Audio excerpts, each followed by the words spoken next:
இன்றே டவுன்லோட் செய்து உங்கள் ஃபேவரட் ஷோக்களை என்ஜாய் பண்ணுங்க. பூர்வீக நிலத்தோட பத்திரத்தை எடுத்துட்டு போய் நீதான் வசுந்தரா கிட்ட கொடுத்தியா?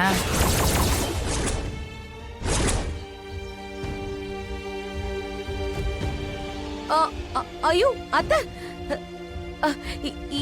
ஏன் அப்படி கேக்குறீங்க? ஒன்ன ஒரு கேள்வி கேட்டா அதுக்கு பதில் சொல்லாம என்ன எதுக்கு எதிர்கேள்வி கேக்குற? பின்ன கேட்காம நீங்க என்ன சாதாரணமான கேள்வி என்கிட்ட கேட்டிருக்கீங்க? அத்தை, நான் இந்த வீட்டோட மருமக அத்தை. ஒரு மருமக கிட்ட போய் நீங்க என்ன இப்படியா கேப்பீங்க?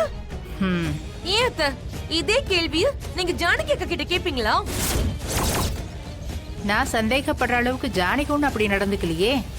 அப்படின்னா நீங்க சந்தேகப்படுற அளவுக்கு நான் எப்படி அத்தை நடந்துக்கிட்டேன் சொல்லுங்க.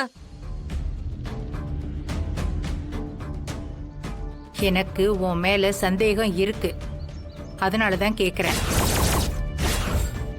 நடு ராத்திரியில எனக்கு தூக்கம் வராம நான் உலாத்திக்கிட்டு இருந்தேன்.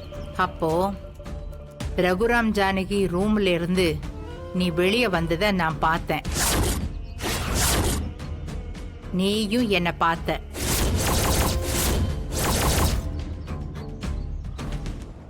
இந்த நேரத்துல என்ன பண்றேன்னு கேட்டதுக்கு தூக்கம் வரல, காத்து வாங்க போனேன்னு ஏதேதோ சொல்லிட்டு போனேன். அப்பவே நான் உன்னை கவனிச்சேன். நீ எதையோ மறைச்சு எடுத்துட்டு போன மாதிரி இருந்துச்சு. அப்ப கேட்டா தப்பாயிடும்னு பேசாம இருந்துட்டேன். இப்ப கேக்குறேன், உண்மையை சொல்லு. அன்னைக்கு ராத்திரி நீ பத்திரத்தை தானே எடுத்துட்டு போன? உண்மை பேசுறவன் திருடனாவே இருந்தாலும் ஒரே வார்த்தையில ஒத்துக்குவான். இந்த பொய் பேசுறவங்க தான் அப்படியே சுத்தி வளைச்சு 1000 கதை பேசுவாங்க. நான் தப்பு பண்ணலன்னு நிரூபிக்க 1000 வார்த்தை பேசிதான் அத்தை ஆகணும். ஓஹோ, உங்க மேல சத்தியமா நான் அந்த பத்திரத்தை எடுக்கல அத்தை. போதுமா? சித்தர் சொன்ன மாதிரி இத பார்வதி தான் பண்ணிருக்கா. இவகிட்ட கேட்டா ஒத்துக்க மாட்டா. கையும் களவுமா தான் பிடிக்கணும்.